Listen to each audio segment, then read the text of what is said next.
say intermediate. Earlier we had left our series on rectification of errors and omission in GSTR 3B. Section 39 sub section 9 में cover होता है कि आप कैसे कोई भी एरर है या ओमिशन है, कुछ आपने आप भूल गए हैं कुछ डिटेल्स इन GSTR 3B, तो उसको आप कैसे रेक्टिफाई कर सकते हैं, right. So it has if a return has been filed, आपने रिटर्न फाइल कर दिया, how can it be revise if some changes are required to be made. और आपको उसमें कुछ चेंजेस करने हैं, देन आप वो चेंजेस कैसे आप कर सकते हैं GSTR 3B. So in GST since the returns are built from details of individual transaction, there is no requirement for having a revised return, right. आपको रिवाइज रिटर्न की कोई रिक्वायरमेंट नहीं है. GSTR 3B आप रिवाइज नहीं कर सकते हैं. Okay.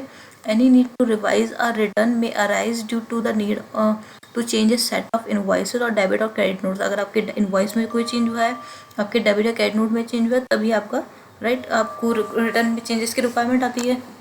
Instead of revising the returns already submitted, the system allows changing the details of those transactions, invoices or debit or credit notes that are required to be amended. So अभी पहले bat में आप returns revise कर सकते हैं, but GST portal में क्या है, अब रिटर्न्स को रिवाइज करने की फैसिलिटी नहीं है आपके पास में, but you can update the data which is wrong submitted. Like आपने कोई इनवॉइस में चेंजेस हैं या आपके डेबिट क्रेडिट नोट में कोई चेंजेस हैं, then those changes you can incorporate and amend your GSTR 3B which you have already filed. सब उसको अमेंड कर सकते हैं. So basically you can update the data which is incorrectly filed, right, earlier. They can be amended in any of the future GSTR 1 in the table specifically provided therein for the purpose of amending previously declared details. So आप GSTR 1 का detail आप update कर सकते हैं किसी भी time पे, right, in following coming period. और अगर आपने कुछ भी मिस्टेक कर दी किसी भी पीरियड की GSTR 3B के अंदर, और वो 3B में चेंज क्यों होगा, बिकॉज आपने GSTR 1 में कोई चेंजेस किया होगा, that would be the reason. और या फिर आपके 2B में कोई चेंजेस होगा. सो अगर GSTR 1 का रीज़न है जिसमें आपने कोई इन्वॉइसेस में डिटेल गलत कर दी है अपडेट, या आपने डेबिट कार्ड नोट आपने इशू कराया है बट आपने अपडेट नहीं किया, तो अब वो अपडेट करके GSTR 1 में आप 3B को भी रिवाइज कर सकते हैं. saying omission or incorrect particulars discovered in GSTR in returns filed under section 39. Section 39 आप कौन से रिटर्न फाइल करते हैं, आप सेक्शन 39 के अंदर आप मल्टीपल रिटर्न फाइल करते हैं, राइट. सो अगर आपने सेक्शन 39 के अंदर आप सेक्शन 39 में GSTR 3B फाइल करते हैं, राइट, समरी रिपोर्ट, उसमें आपने कुछ ओमिशन कर दिया, कुछ भूल चूक हो गई, आपने अपडेट नहीं किया है, या आपने कुछ इनकरेक्टली पर्टिकुलर्स अपडेट कर दिए, that can be rectified in the return to be filed for the tax period during which such omission or incorrect particulars are noticed. जब आपको नोटिस हो उस टाइम पे आप उस टैक्स पीरियड की रिटर्न में आप उसको अमेंड कर सकते हैं. Any tax payer as a result of such error or omission will be required to be paid along with interest. Obvious सी बात है, आपको विद इंटरेस्ट पेमेंट करना रहेगा अंडर सेक्शन 15.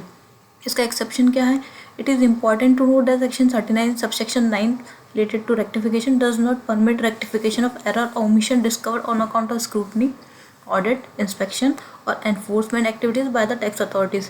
ये ऑब्वियस सी बात है, अगर गवर्नमेंट अथॉरिटीज़ ने कोई स्क्रूटनी करी, आपकी ऑडिट करी, इंस्पेक्शन किया, राइट, और उसके बाद में आपकी कोई भी मिस्टेक मिलती है आपके GSTRs में, तो आप रेक्टिफाई नहीं कर सकते अंडर सबसेक्शन 39 सबसेक्शन 9 में. ऐसा नहीं कि किसी और ने गवर्नमेंट ने आपकी गलती नहीं करी फिर उसके बाद में आप बोलो उसको रेक्टिफाई कर देता हूँ मैं, so that is not permitted, right.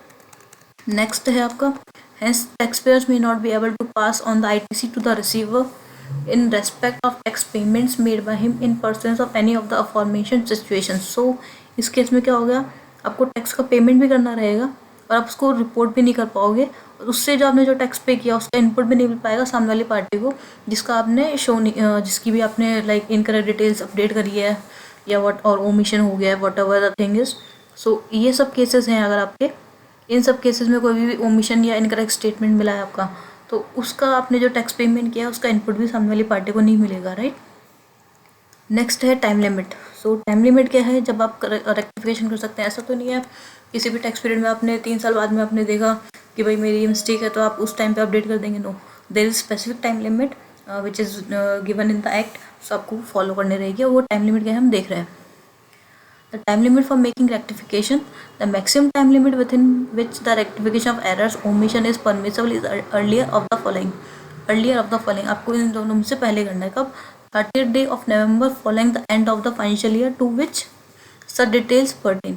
30 नवंबर से पहले कर लीजिए आप, जब फाइनेंशियल ईयर एंड हुआ, लाइक आपका फाइनेंशियल ईयर रिसेंटली अभी चल रहा, लास्ट ईयर का फाइनेंशियल ईयर था 23-24, तो 24 एंड हुआ, उसकी अगले 24 के 30 नवंबर 2024 तक आपको या तो आपको वो अपडेट आपको जो भी एरर रेक्टिफिकेशन करना है, अमेंडमेंट करना है एरर या ओमिशन का, वो आप कर लें, या फिर actual date of filing of the annual return, जब भी आपने एनुअल रिटर्न फाइल करी है उससे पहले, यानी जो भी डेट अर्लियर है ना, या तो 30 नवंबर 2024 से पहले, या जब भी आप एनुअल रिटर्न फाइल करें अपनी उस टाइम तक। तो दोनों में जो भी, अगर आपने एनुअल रिटर्न पहले ही फाइल कर ली 30 नवंबर 2024 से पहले, तो उसके बाद में आप चेंज नहीं कर सकते, आप रेक्टिफिकेशन नहीं कर सकते उस फाइनेंशियल ईयर का। नेक्स्ट है the last date of filing of annual return for the financial year is 31 December of next financial year. जो last date annual return filing करने की वो क्या है, 31 day of next financial year, means 23-24 end हो गया, तो 31 दिसंबर 2024 आपका एनुअल रिटर्न फाइल करने का लास्ट डेट रहेगा। They are saying hence if annual return for a financial year is filed before 30th November 2024, then no rectification of error omission in returns pertaining to the said financial year would be permitted thereafter. So this is the same thing which I told here. A return furnished under section 39 subsection 1 on which self-assessed tax has been paid in full is considered a valid return. Filing of returns for current month is possible only when returns for any of the previous tax periods and GST 1 for the said tax period has been furnished by him. Correct. Next है a taxpayer needs to electronically sign the submitted returns, otherwise it will be considered not filed. Correct. आपको sign नहीं करेंगे तो आपको कैसे consider करेंगे? Taxpayers can electronically sign their returns using DSC, e-sign, Aadhaar OTP, EVC. Okay, ये सब चीज़ आप अगर आप ट्रेनिंग आपने रजिस्टर्ड रिटर्न फाइल करिए then you would be aware, nothing different here. And next है आपका GSTR 4, return for composition supplier, जो कंपोजिशन सप्लायर होते हैं, छोटे सप्लायर होते हैं उनके लिए, this is also important GSTR 4. So section 39 subsection 2 and second proviso to section 39 subsection 9 read with rule 62. Person eligible to file return periodically and form of return, इसमें हम क्या देखेंगे GSTR 9 के अंदर कौन एलिजिबल है GSTR 4 फाइल करने के लिए, यानी इसकी पीरियोडिसिटी क्या है, यानी आपको कब कब रिटर्न फाइल करनी है GSTR 4 की, एंड फॉर्म कौन सा यूज़ करना है आपको, right. So a registered person paying tax under composition levy shall for each financial year or part thereof furnish a return electronically of turnover in the state or union territory inward supplies of goods or services, tax payable, tax paid and such other particular in such form and manner within such time as may prescribe. Obviously बात, आपको purchase sale and जो tax पे किया या tax payable है वो सब information आपको देनी रहेगी as per the rules prescribe within such time limits as may prescribed. Okay, every registered person paying tax under section 10 आपको पता ही होगा कंपोजिशन सप्लायर्स के लिए, section 10 of CGST act is every registered person paying tax under section 10 composition suppliers required to file a return on yearly basis in form GSTR 4. So GSTR 4 जो form है वो composition tax payers के लिए applicable है and they under composition tax payers are covered under section 10. आपको ये learn करना रहेगा. GSTR 4 for a financial year or part of a financial year should be filed electronically through the common portal either directly or through a facilitation centre notified by the commissioner. The government में on the recommendation of the council by notification subject to such condition restrictions as may be specified thereon allow a registered person or a class of registered persons to furnish the returns even if he has not furnished the returns for one or more previous tax period or has not furnished the details of outward supplies under subsection 1 of section 37 for the said tax period. So ये proviso है इसका कि government recommendation of the council पे notify कर सकती है और जो भी कंडीशंस एंड रेस्ट्रिक्शन लगाएगी वो लगा सकती है और अलाउ कर सकती है किसी भी रजिस्टर्ड पर्सन को और class of group of registered person को डू फर्निश रिटर्न्स इवन उन्होंने if he has not furnish the returns for one और मोर प्रीवियस टैक्स पीरियड्स, अगर उन्होंने पिछले 1-2 टैक्स पीरियड्स की रिटर्न नहीं फाइल करी है तो भी वो अलाउ कर देगी उनको रिटर्न फाइल करने के लिए. So this is a power which they have given. Like मैंने आपको पहले ही बताया था, अगर मनी अडानी के लिए उनको कुछ प्रोविजन लाना है कभी ऐसे कुछ फेवरेबल टैक्स पेयर्स के लिए then they can even change this rule for a class of person. यहाँ पे इन्होंने ये स्पेसिफाई भी किया for allow a registered person और a class of registered person. So ये स्पेसिफाई भी कर सकते हैं कि इन लोगों के लिए ये एग्जामिशन है. सो ये बेनिफिट देने के लिए क्या है, कुछ स्पेसिफाई स्पेशल पीपल के लिए ये प्रोविज़न. नेक्स्ट है quarterly statement for payment of self assess tax. आपको इसके अंदर क्वार्टरली स्टेटमेंट फाइल करना रहता है. GST CMP 08 आपको सेल्फ असेसमेंट टैक्स पे करना रहता है that every composition supplier shall pay to the government the tax due taking into account turnover in the state or union territory, inward supplies of goods or services of both, tax payable and such other particulars during a quarter in such form and manner and within such time as may prescribe. So आपको ये quarterly form fill करना रहता है, right? Which form is it is GST CMP 008. The composition supplier required to furnish a statement in the form GST CMP 08 containing details of payment of self-assessment tax for every quarter by 18th of the month succeeding such quarter. Like आपका quarter and हुआ जनवरी to मार्च, तो आपको 18th of April को आपको अपना GST CMP 08 statement file करना रहेगा by 18th of the next of the quarter end. So this is the timing which you have to learn, and this is the form. This is a relevant one. While a composition supplier is required to file the return GSTR 4 annually, he is required to pay the tax quarterly. आपको GSTR 4 जो return है वो annually file करनी है. This is very good relaxation for small taxpayers, composition dealers, but he has to pay the tax quarterly. और आपको CMP 08 statement file करना रहता है क्वार्टरली टैक्स पेमेंट करते टाइम पर. Due date for filing form GSTR 4 and GST CMP 08. क्या क्या due date रहेंगी आपकी GSTR 4 एनुअल रिटर्न फाइल करने के लिए and GST CMP 08 statement file करने के लिए. GST 4 for a financial year should be furnished by 30th June of the succeeding financial year. Means due date for filing GSTR 4 for a financial year by 30 June of following the end of the such financial year. Means आपका for example आपका financial year चल रहा था last year का 2023-24. सो मार्च 24 and after March 2024 आपको 30 जून 2024 तक आपको अपना GSTR 4 फाइल करना रहेगा, अदरवाइज आपकी पेनल्टी लगेगी. नेक्स्ट है आपका GST CMP 08. GST CMP 08 आपको स्टेटमेंट है, आपको क्वार्टरली फाइल करना है, जिसमें आपको अपना टैक्स सेल्फ असेसमेंट बेसिस पे आपको टैक्स भी पेमेंट करना है based on your turnover, right. And quarterly statement for payment of self assessment tax should be furnished bye 18th day of the month succeeding the quarter. जो भी आपका quarter and हुआ है उसके अगले महीने की 18 तक आपको CMP 08 फॉर्म फाइल करना रहेगा. नेक्स्ट है आपका what kind of details of supplies are required to furnish GSTR 4. आपको क्या क्या डिटेल्स सबमिट करनी रहेगी GSTR 4 के अंदर. GSTR 4 shall include the invoice wise interstate and intrastate inward supplies received from registered and registered person and consolidated details of outward supplies made. So आपने जो भी परचेज करी है, राइट, उसमें आपको इनवॉइस वाइज डिटेल देनी रहेगी. Inter and intrastate inward supplies. Inward supply means purchases की फ्रॉम रजिस्टर्ड या अनरजिस्टर्ड. आपने चाहे रजिस्टर्ड से खरीदा हो चाहे अनरजिस्टर्ड से परचेज किया हो, तो आपको उसकी इनवॉइस वाइज डिटेल देनी रहेगी इसमें एनुअल रिटर्न में. एंड कंसोलिडेटेड डिटेल देनी रहेगी आपकी आउटवर्ड सप्लाई. जो भी आपने आउटवर्ड सप्लाई करी है, आपने 10 साल में 10 लाख की सेल करी है, 15 लाख की सेल करी है, उसकी आपको कंसोलिडेटेड डिटेल इसमें मेंशन करनी रहेगी. और बट आपकी जो परचेजेस करी है उसकी आपको इनवॉइस वाइज डिटेल देनी है. Interstate and intrastate. Interstate means आपने अगर राजस्थान में हो आप और राजस्थान में आपने परचेज करी है तो आपकी इंट्रास्टेट है. एंड आप इंटरस्टेट के आपने राजस्थान में है आपकी शॉप, बट आपने परचेजेस करी है दिल्ली से, तो ये आपकी इंटरस्टेट हो गई. Interstate, okay. नेक्स्ट है auto population of inward supplies in GSTR 4A. So GSTR 4A में ऑटो पॉपुलेशन होगा इनवर्ड सप्लाईज का. जो भी आपने परचेजेस करी है उसकी डिटेल्स आपके ऑटो पॉपुलेट हो जाएगी किसमें GSTR 4A में. The inward supplies of a composition supplier receive from registered person filing GSTR 1 will be auto populate in GSTR 4A for viewing. So कोई भी रजिस्टर्ड पर्सन जिससे आप परचेजेस कर रहे हो उससे जो भी सेल करी है अपनी GSTR 1 के अंदर वो आपकी GSTR 4A के अंदर ऑटो पॉपुलेट हो जाएगी. बट आपने अगर अनरजिस्टर्ड से परचेजेस करी तो क्या GSTR 4A में ऑटो पॉपुलेट होंगी? So answer is no. अगर कोई unregistered person then that person will not be filing GSTR 1A. So how the government will be having information of your purchases from unregistered person? So उसकी detail आपको invoice wise आपको खुद को ही GSTR 4 के अंदर update करनी रहेगी in case you are purchasing from unregistered person.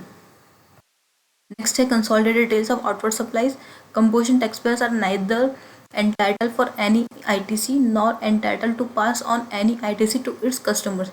सो आपको पता ही होगा कंपोजिशन सप्लायर्स वो हैं जो छोटे सप्लायर्स हैं जो बोलते हैं कि मुझे अकाउंट मेंटेन करने नहीं आते हैं और अकाउंट्स में मेंटेन करने की कैपेसिटी भी रखता हूँ कि किसको अकाउंटेंट को पेमेंट करके या CA को हायर करके उसको पेमेंट कर दूँ मंथली अकाउंट्स मेंटेन कर लिए. इतना बड़ा मेरा बिजनेस नहीं है. सो उसको इतना उसको बोला है कि आप सिंपल टैक्स पे कर दो आपकी सेल्स के ऊपर, और जो भी आप परचेजेस कर रहे हो या आप जो सेल कर रहे हो उसका ना तो आपको इनपुट मिलेगा उस टैक्स का, ना आप जो सेल कर रहे हो उसको कोई टैक्स दे रहे हो जो भी स्मॉल रिड्यूस रेट के ऊपर, उसका भी इनपुट सामने वाली परचेजिंग पार्टी को नहीं मिलेगा. सो ये यही बात बोल रहे हैं. Composition tax payers are neither entitle for any input tax credit nor entitle to pass on any ITC to its customers. जो भी उसके कस्टमर्स उनको भी पास ऑन नहीं कर सकता है ITC.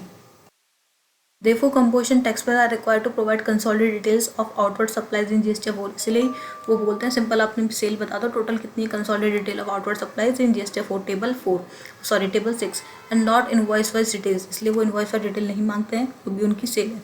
However details of inter state and intra state inward supplies received from a registered and unregistered person are to be provided invoice wise. तो आपको टेबल 4 के अंदर जो भी आपने परचेज करी है अनरजिस्टर्ड या रजिस्टर्ड पर्सन से इंटरस्टेट करी है इंटरस्टेट करी है आपको सब डिटेल परचेजेस की आपको देनी रहेगी टेबल 4 के अंदर GST 4 की.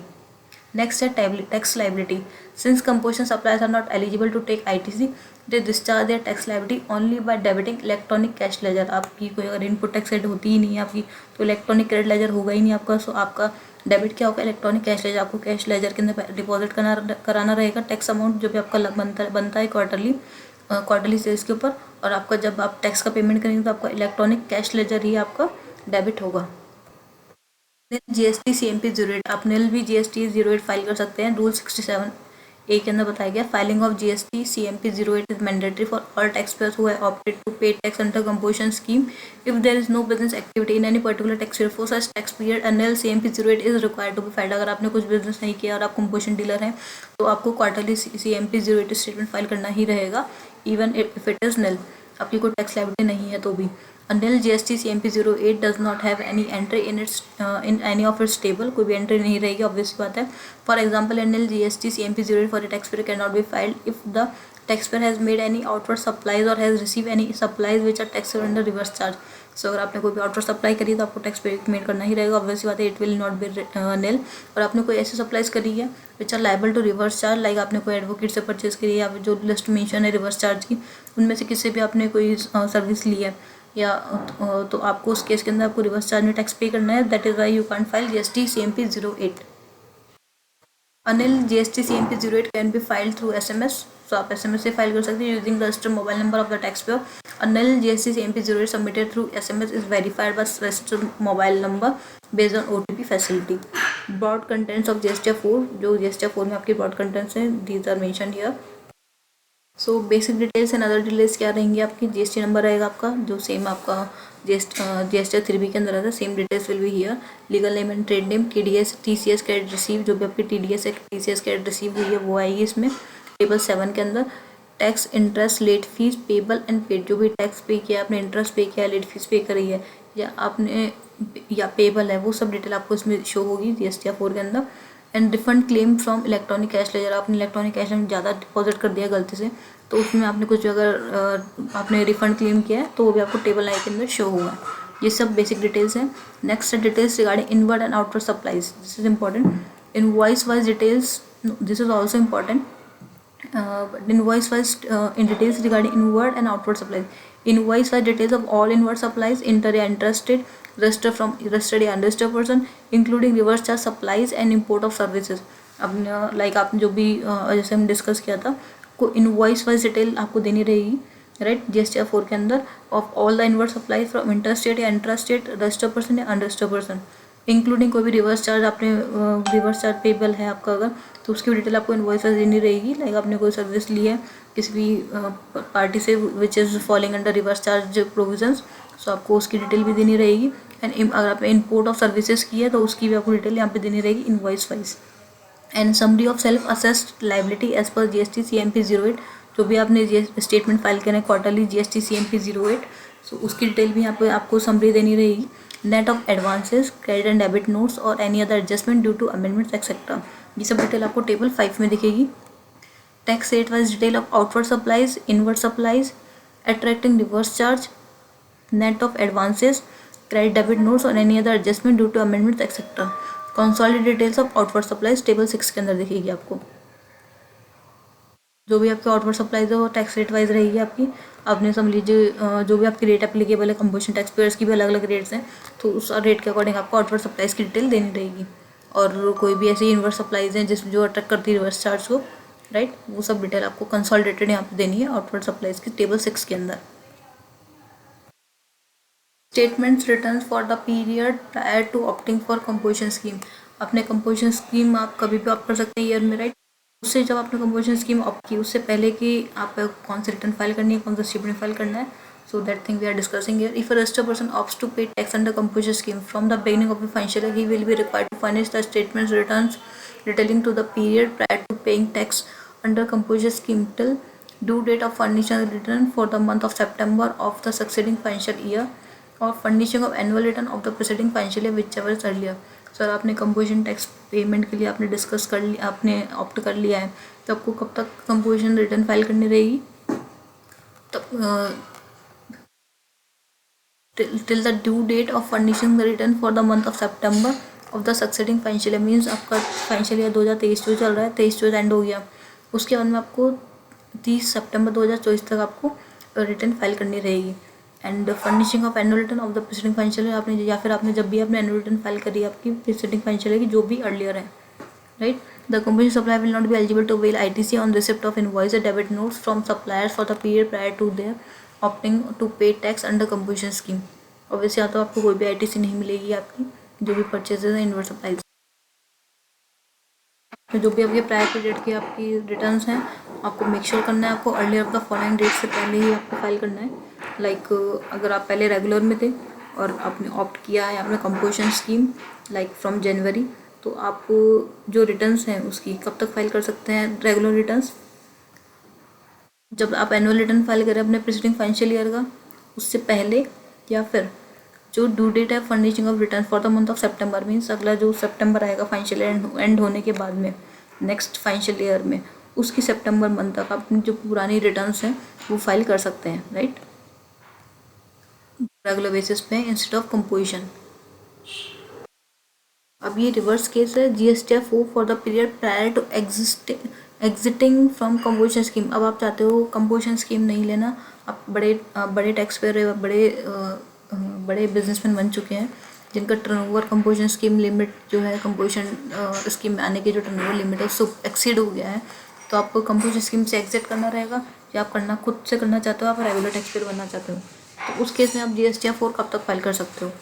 A registered person opting to withdraw from the composition scheme at his own motion or where option is withdrawn at the instance of the proper officer will where required furnish GST CMP 08 and GSTF का file करेगा relating to the period prior to his exiting from composition scheme. जब भी वो withdraw कर रहा है उससे पहले की जो रिटर्न्स हैं composition scheme में जो फॉल करती हैं पीरियड की, सो कब तक कर सकता है? Till 18th of the month succeeding the quarter in with the date of withdrawal falls.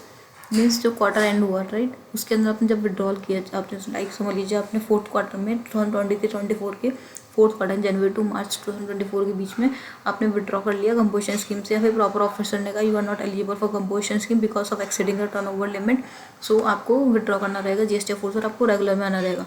आपको स्टेटमेंट कब फाइल करना रहेगा?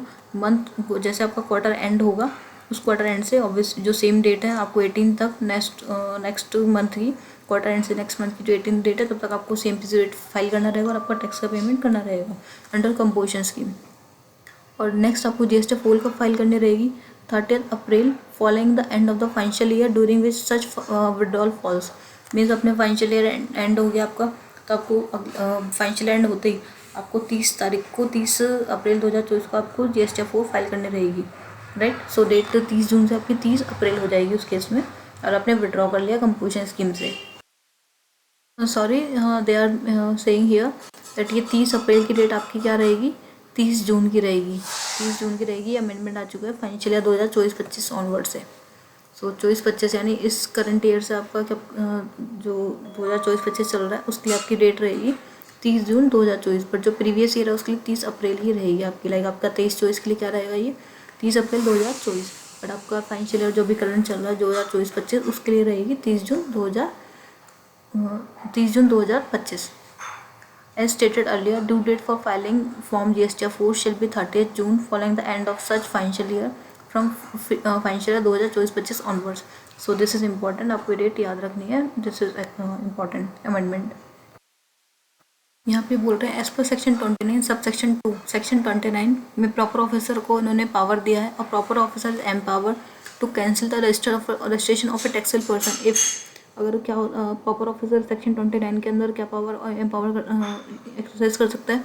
अगर a taxable person a person paying tax under composition scheme has not furnished GSTF for a financial year beyond 3 months from the due date of furnishing the said returns. Means आपकी जो due date है GST 4 file करने की वो financial year 24-25 की रहेगी 30 जून 2025। 30 जून 2025 से अगले 3 महीने तक अगर वो अपनी एनुअल रिटर्न फाइल नहीं करता तो प्रॉपर ऑफिसर अंडर सेक्शन 29 अपनी पावर एक्सरसाइज करके उसका GST registration composition tax payer का कैंसिल कर सकता है। नेक्स्ट है या कौन सा केस हो सकता है, second case, any other taxable person has not furnished return for such contents tax payer annual prescribe. इसके लिए आपको अलग से प्रिस्क्राइब कर रखें। अगर कोई रेगुलर टैक्स पेयर है इंस्टेड ऑफ कंपोजिशन को रेगुलर टैक्स पेयर है उसका भी वो रजिस्ट्रेशन कैंसिल कर सकता है अगर वो रिटर्न फाइल नहीं करता अपनी continuously for such tax payer annual prescribe. उसके लिए आपको अलग से प्रिस्क्राइब कर रखा है अलग नेक्स्ट चैप्टर अलग चैप्टर में कि कितने पीरियड तक अगर वो रिटर्न फाइल नहीं करता तो उसका GST रजिस्ट्रेशन कैंसिल हो जाएगा बाय प्रॉपर ऑफिसर, और ऐसा प्रैक्टिकली होता भी है। यहाँ पर आपको एक बहुत अच्छा चार्ट दे रखा है, इसमें एक समराइज में हमको बता रखा है अगर कोई रेगुलर टैक्स पेयर है और वो कंपोजिशन स्कीम में जा रहा है। आप पहले रेगुलर टैक्स पेयर थे और अब आप छोटे व्यापारी बन चुके हैं और आप कंपोजिशन स्कीम में जाते। पहले आपका बिजनेस बड़ा था और वो छोटा रह गया है तो आपको ज़्यादा कंप्लाइंस भी नहीं करनी है तो आप कंपोजिशन स्कीम में जाना चाहते हो तो आप उस केस में आपका क्या होगा, वही पीरियड चेंज हो गया दोनों के लिए। आपको रेगुलर रिटर्न भी फाइल करनी है और आपको कंपोजिशन रिटर्न भी फाइल करनी है। तो उसके लिए आपको यहाँ पर टाइमिंग बता रखी है opting for composition scheme. Statement return relating to period prior to opting for composition scheme to be file. Means आपको जो GST 3B GST 1 फाइल करनी है तो कब तक का फाइल करनी रहेगी, प्रायर पीरियड की till due date of furnishing the return for the month of September of succeeding financial year. Means आपको अगले साल की आपको फाइनेंशियल ईयर एंड हुआ और नेक्स्ट जो फाइनेंशियल उसके सितंबर 2024 की जो रिटर्न फाइल करने की ड्यू डेट है उससे पहले आपको ये अपनी रिटर्न्स जो भी प्रायर पीरियड की हैं फ्रॉम ऑप्टिंग कंपोजिशन स्कीम वो रिटर्न आपको फाइल करनी रहेगी। या फिर furnishing of annual return for the preceding financial year, या फिर अपने पिछले साल की जो भी आपका फाइनेंशियल ईयर था लास्ट ईयर उस फाइनेंशियल ईयर के आपने जब एनुअल रिटर्न फाइल करी है उनमें से जो भी अर्लियर हुआ उससे पहले आपको अपनी रिटर्न फाइल करनी रहेगी रेगुलर टैक्स पेयर की जब ओके। नेक्स्ट है कंपोजिशन टैक्स पेयर था, पहले छोटा व्यापारी था बड़ा व्यापारी बन चुका है रेगुलर टैक्स पेयर हो चुका है तो उस केस में वो एग्जिट करेगा कंपोजिशन स्कीम से या प्रॉपर ऑफिसर खुद ही उसको बोलेगा कि आप कंपोजिशन से आप रेगुलर में ऑप्ट करो। सो उस केस में आपको जो रिटर्न फाइल करनी है कंपोजिशन की उसकी टाइम लिमिट क्या रहेगी, GST CMP 08 for period prior to exit from composition scheme to be filed by. जो भी आपकी GST CMP 08 फाइल करना है स्टेटमेंट आपको कब फाइल करना रहेगा, 18th day of the month succeeding the quarter in which the date of withdraw falls. Like आपने अगर आपको मैंने एग्जांपल पहले बताया था जिस भी क्वार्टर में आपने ऑप्ट किया है कंपोजिशन स्कीम से रेगुलर स्कीम के लिए उस क्वार्टर एंड होने के अगले महीने की 18th डे तक आपको CMP 08 रिटर्न आपको फाइल करना है जैसे कि आप हमेशा करते आते हैं। नेक्स्ट है GST 4 का फाइल करने रहेगी for the period prior to exit from composition scheme to be filed by 30th April following the end of the financial year during which such withdrawal false.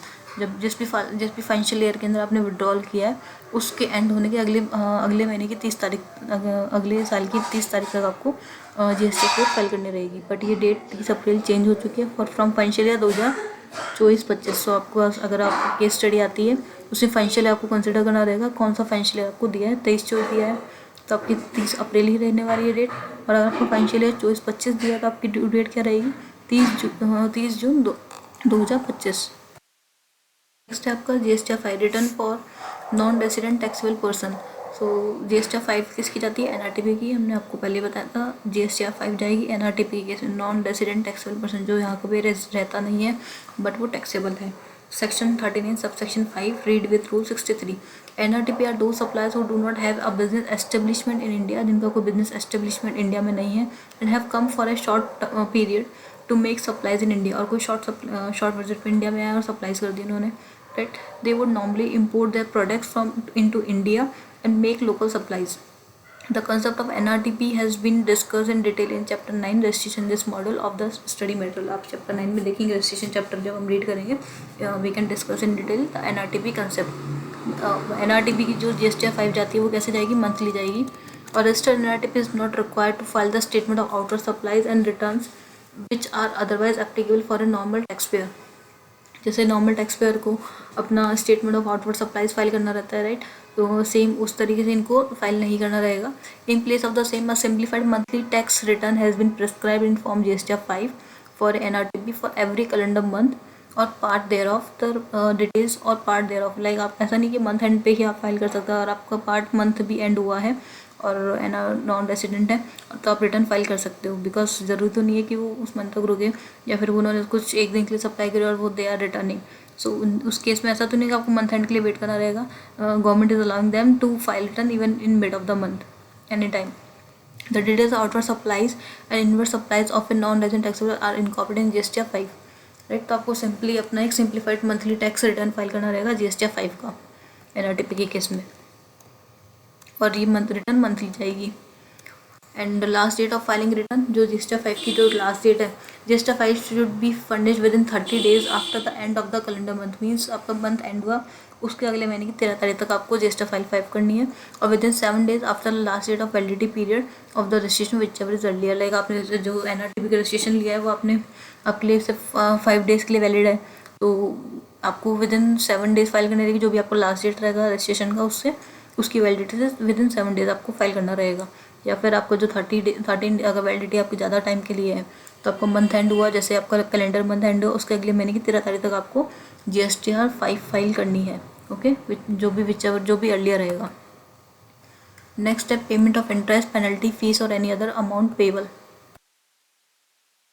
NRTP should pay tax, interest, penalty, fees or any other amount payable under CGST Act or the provisions of the returns chapter under CGST rules till the last date of filing GSTR file.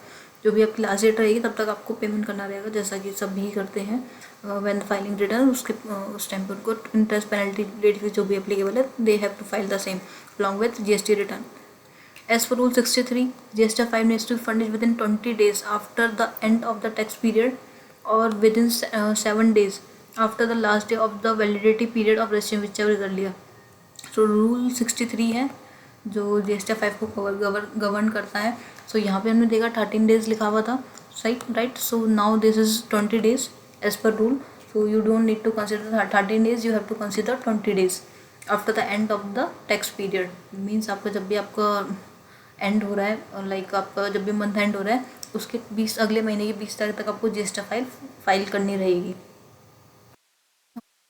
NRTP is not required to file annual return. GSTR 7 किसके लिए होती है? जो भी tax deduct करते हैं, जो TDS deduct करते हैं. Return for tax deduction and suits, section 39 subsection 3 read with rule 63. Section 39 subsection 3 and rule कौन सा है इसका? 66.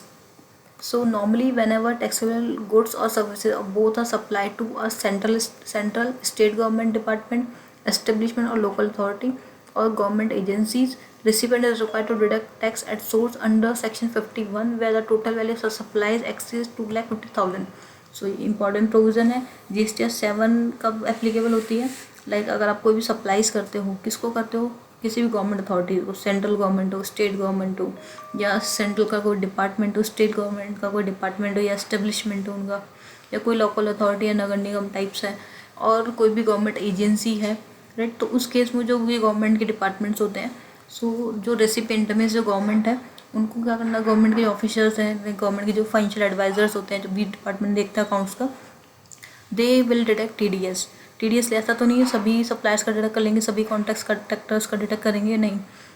उसकी एक लिमिट है. अगर आपने 2.5 लाख से ऊपर की सप्लाई करी है, 2.5 लाख से ऊपर, एक्सीड्स 2,50,000, अगर 2.5 लाख से ऊपर की सप्लाई करी है, दैन इन दैट केस आपका जब जो भी बिल है उसमें से वो TDS डिटेक्ट करेंगे अंडर सेक्शन 51 ऑफ GST, और GST डिपार्टमेंट में TDS जमा कराएंगे.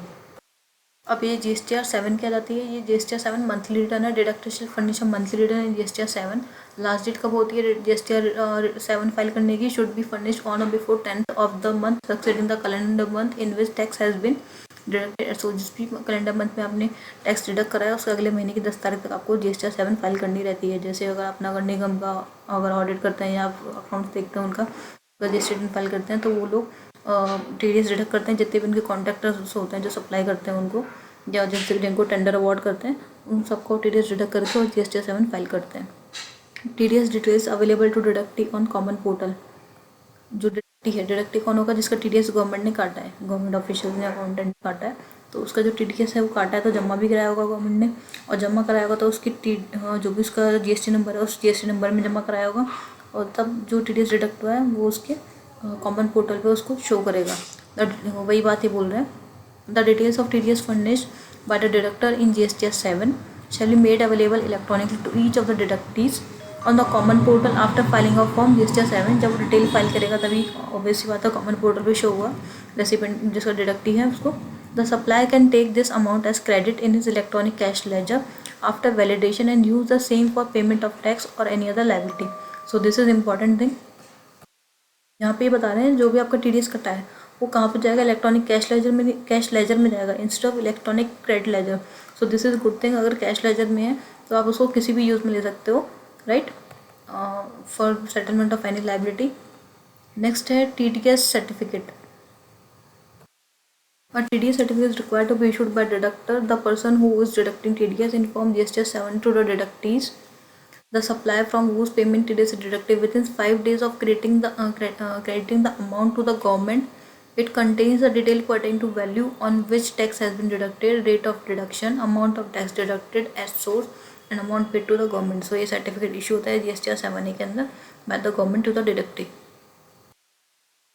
Next, due date for payment of tax, section 39 subsection 7. Every registered person who is required to furnish a return under subsection 9 other than the person referred to in the proviso thereto or subsection 3 or subsection 5 shall pay to the government the tax due as per such return not later than the last day on which he is required to furnish return. Obviously बात है, हम already देख चुके हैं, जब भी आपको return file करनी होगी, रिटर्न आप ऐसे फाइल नहीं कर सकते, आपको रिटर्न के साथ ही आपका टैक्स का जो पेमेंट है वो फाइल करना रहेगा. However, every registered person furnishing return under QRMP quarterly return monthly payment scheme shall pay to the government in such form and manner and in such time as may prescribe an amount equal to the tax due, taking into account inward and outward supplies of the course of service of both ITC avail tax payable and such other particulars during a month, or in lieu of the amount referred to in clause A, an amount determined in such manner subject to such condition restriction as may be prescribed. Due date for payment of tax in respect of the persons required to file monthly GST 3B, 5 and 7 are linked with the due dates for filing of such returns, right? The last dates of filing such returns are also the due dates for payment of tax in respect of persons required to file such returns. So ये same बात कर रहे हैं जो हमने अभी discuss करी है. For payment of tax in respect of persons required to file quarterly GST 3B under QRMP scheme for first 2 months for the quarter are delinked. Okay, every registered person under QRMP scheme shall pay the tax due for each of the first 2 months of the quarter by depositing the said amount in by the 25th day of the month succeeding such month. आपको monthly payment करना रहेगा, इसमें quarterly return से पहले आपको करना, तो ये इसका प्रोविजो है. जो भी quarterly return monthly payment opt कर रहे हैं, सो रिटर्न तो आपकी क्वार्टरली चाहिए, बट आपको पेमेंट जो है टैक्स का वो मंथली करना रहेगा. Similarly, in case of registered person paying tax under composition scheme, the due date for payment of tax and filing register 4 is dealing. इसमें भी डीलिंग करेगा. तो ऐसे कौन कौन से 2 केसेस हो गए, एक तो क्वार्टर रिटर्न मंथली पेमेंट वाला स्कीम जिसमें और एक दूसरा आपका जो कंपोजिशन टैक्स पे, इसके अंदर आपके रिटर्न के साथ में टैक्स पेमेंट नहीं होगा, उससे पहले ही हो जाएगा quarterly in case of GST 4, और in case of QRMP scheme monthly हो जाएगा आपका मंथ एंड होने से अगले महीने की 25 तारीख तक.